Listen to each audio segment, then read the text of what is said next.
আগে ভিডিওটি দেখুন। এগুলো বিএনপি সন্ত্রাসীরা করেছে। বিএনপি যারা সন্ত্রাস চাঁদাবাজি দুর্নীতি করেছে, পুলিশ হত্যা দায়ে তাদেরকে গ্রেফতার করা উচিত। পুলিশ হত্যার সাথে এই যে থানাগুলা বিভিন্ন জায়গায় যে হামলা ভাঙচুর করেছিল, এগুলা হলো বিএনপির অনেক সন্ত্রাসী জড়িত ছিল। যারা বিএনপির মধ্যে অনেক সন্ত্রাসী আছে না, যারা চাঁদাবাজি করেছিল, তারা জড়িত ছিল। তারা এটা করেছে এজন্য আমাদের উপরে দোষ দেওয়ার জন্য। এজন্য বিএনপি যারা সন্ত্রাস চাঁদাবাজি দুর্নীতি করেছে, পুলিশ হত্যা দায়ে তাদেরকে গ্রেফতার করা উচিত। আমরা কোনো পুলিশ ভাইয়ের উপর আঘাত করি না, এগুলা বিএনপির সন্ত্রাসীরা করেছে। এই জন্য হলো আওয়ামী লীগের ভাইদের তারা একদিকে হলো কোলে নিচ্ছে, আরেকদিকে হলো তারা নতুন গেম নিয়ে আসতেছে। ঠিক আছে, জনগণের আর আওয়ামী লীগের একটা গৃহযুদ্ধ লাগিয়ে দিই, আর তারা পপকর্ন নিয়ে হলো ক্ষমতা চালাবে। আমরা তাদের ওই যে ফাঁদ আছে, তাদের পা দিব না।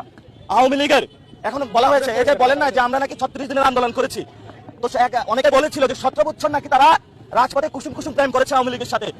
এখন 17 দিনের আওয়ামী লীগের সাথে কিভাবে তাদের বন্ধুত্ব হয়ে যায় এটা আমরা বুঝি না। এই জন্য তোমাদের 17 বছর কোন কায়দা, এটা আমরা এখন দেখিয়ে দিতে চাই। কুসুম কুসুম প্রেম ছিল, সুযোগ পেয়েছ আওয়ামী লীগের সাথে, এখন বুক মিলিয়ে দিয়েছ। এই জন্য আমরা বলবো, এই জন্য তোমাদের আন্দোলন সফল হয় নাই। এই জন্য আওয়ামী লীগের প্রশ্নে কোনো ছাড় নয়, এটা আমাদের স্ট্রেট কাট কথা। ভারত প্রশ্নে কোনো ছাড় নয়। শেখ হাসিনার বিচার হতে হবে, আওয়ামী লীগের বিচার হতে হবে।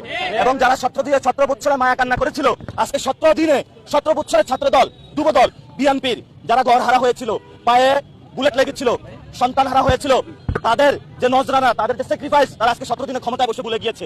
তারেক রহমানের স্মরণ রাখা উচিত। উনি যখন বিদেশে ছিল, ছাত্র দল, যুব দল, বিএনপির ভাইরা রাজপথে রক্তে রঞ্জিত হয়েছে। আর বিদেশ থেকে আসেও তাদেরকে ভুলে যারা সন্ত্রাস চাঁদাবাজ দুর্নীতি, তাদেরকে মন্ত্রণালয় দিয়েছে। বাংলাদেশে যারা রক্ত দেয় তাদের কথা সবাই ভুলে যায়। এজন্য বিএনপির যারা রক্ত দিয়েছেন, ভয় নাই, আমরা আছি আপনাদের সাথে। আমরা রক্ত দিব, রক্তে রক্তে মিলিত হবে সন্ত্রাস চাঁদাবাজ দুর্নীতির বিরুদ্ধে, আওয়ামী লীগের বিরুদ্ধে। ভিডিওটি সবাই বেশি বেশি করে শেয়ার করবেন এবং কমেন্ট বক্সে আপনাদের মতামত জানাবেন।